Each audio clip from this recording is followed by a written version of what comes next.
friends, I hope you all are doing well. The topic of our today's lecture is trial and error theory of learning. Last time हमने social learning theory को complete किया था. आज हम trial and error theory of learning को start करने जा रहे हैं, जिस पे टोटल 3 वीडियोस बनेंगी. तो ये सबसे पहली वीडियो है, तो स्टार्ट करते हैं. सबसे पहले trial and error theory of learning दी किसने थी? तो trial and error theory of learning एक फेमस अमेरिकन साइकोलॉजिस्ट जिनका नाम था एडवर्ड ली थॉर्नडाइक. इन्होंने 1913 में trial and error theory of learning को प्रपोज किया था या डिवाइज किया था. एडवर्ड ली थॉर्नडाइक ये वो पहले साइकोलॉजिस्ट थे जिन्होंने साइकोलॉजिकल थ्योरीज को फील्ड ऑफ लर्निंग में अप्लाई किया था. अब इस थ्योरी का बेसिक आइडिया क्या था, एडवर्ड ली थॉर्नडाइक ने क्या कहा? तो एडवर्ड ली थॉर्नडाइक ने ये थ्योरी लर्निंग पे बनाई थी कि लर्निंग किस तरह होती है. तो इन्होंने कहा था कि learning is caused by the formation of connection in the nervous system between stimuli and responses. Learning कैसे होती है कि जब आपके नर्वस सिस्टम में स्टिमुलाई और रिस्पॉन्स एक दूसरे के साथ कनेक्ट होते हैं, उनके बीच में जब एक कनेक्शन डेवलप होता है, उसके रिजल्ट में लर्निंग कॉज्ड होती है.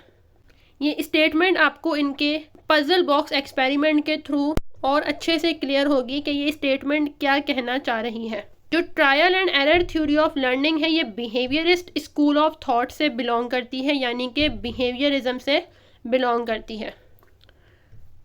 अब हम इनके फेमस एक्सपेरिमेंट को डिस्कस करेंगे. एडवर्ड ली थॉर्नडाइक ने जो है वो अपना एक पजल बॉक्स जो है वो बनाया था, जिसके अंदर इन्होंने मल्टीपल एनिमल्स के थ्रू जो है वो एक्सपेरिमेंट्स किए थे. ये जानना चाहा था कि लर्निंग किस तरह होती है. इन्होंने अपने एक्सपेरिमेंट में क्या किया था कि इन्होंने एक हंग्री कैट ली थी, उसको एक पजल बॉक्स में बंद किया था और उस पजल बॉक्स के अंदर सिर्फ एक ही डोर था जिसके थ्रू वो कैट बाहर निकल सकती थी, और वो डोर उस वक्त ही ओपन हो सकता था जब उस पजल बॉक्स में मौजूद जो लैच थी यानी कि कुंडी थी, जब तक उसको खोला नहीं जाएगा तब तक जो है वो दरवाज़ा नहीं खुल सकता. अब कैट उस पजल बॉक्स के अंदर बंद थी और बॉक्स के बाहर जो है वो एक फ़िश रखी गई थी. अब वो फ़िश की जो स्मेल थी वो एज अ स्ट्रॉन्ग मोटिव जो है कैट पे एक्ट कर रही थी कि कैट जो है, क्योंकि वो भूखी थी तो उसको भूख लग रही थी और बॉक्स के बाहर जो है वो फ़िश पड़ी हुई थी, तो उसको अब ये हो रहा था कि मैं किसी न किसी तरीके से उस फ़िश के पास पहुंच जाऊं, लेकिन वो एक बॉक्स के अंदर बंद थी. ये वो बॉक्स है और इसके अंदर ये कैट है. अब हुआ क्या था कि एडवर्ड ली थॉर्नडाइक ने कैट को बॉक्स के अंदर बंद किया और फ़िश को बाहर रख दिया. अब कैट को ये था कि मैं इस बॉक्स से बाहर निकलूं और वो फ़िश मुझे मिल जाए और मैं उसको खा लूं और मेरी भूख ख़त्म हो जाए. तो इसके लिए ज़रूरी था कि कैट उस लैच तक पहुंचती जिसके थ्रू वो गेट खुलना था, वो डोर जो है वो ओपन होना था.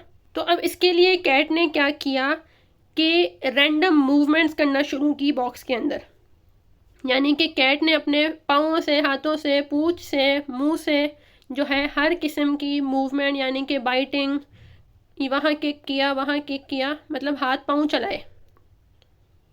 तो एकदम क्या हुआ कि अचानक जो है उसका पाँव जो है वो उस लैच पे लग गया, जिसकी वजह से वो दरवाज़ा खुल गया और वो बाहर आ गई और इस तरह उसको फूड मिल गया, वो फ़िश मिल गई.